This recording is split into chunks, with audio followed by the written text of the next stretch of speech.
Okay, go ahead.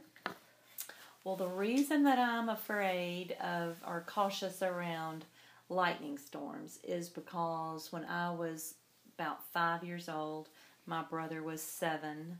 My parents took us out in their very small fishing boat to Smith Lake. And we did that on weekends sometimes for picnics. As is common on the lake, a storm blew up real suddenly. But the small fishing boat motor was only a 15 horsepower, so it would only go about 15 miles an hour at the most.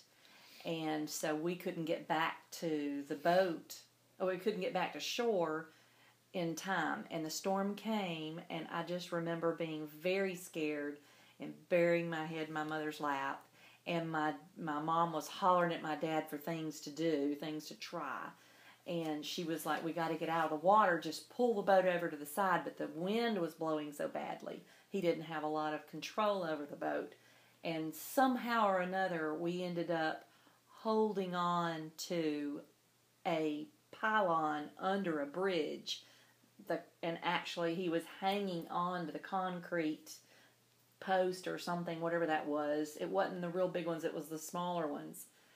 Only to later find out that was full of rods. It was full of rods and poured with cement. So we were really hanging on to a lightning rod. Oh, wow.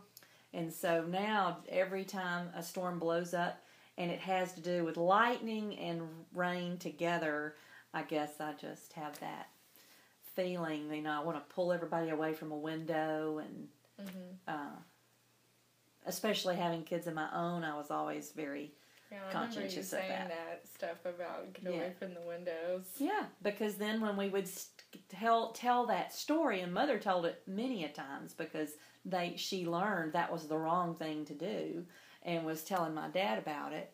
From then on, we would always hear stories in return of, you put a baby down for a nap and a thunderstorm rolls up and the baby's crib's in front of a window, lightning strikes and kills the baby.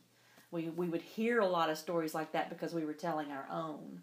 And so in context, people would tell similar stories about storms that didn't turn out so well. And we weren't hurt, and lightning never struck the boat, but I just remember being terrified because my mother was also scared, and you pick up on those that you're around. So that's my story.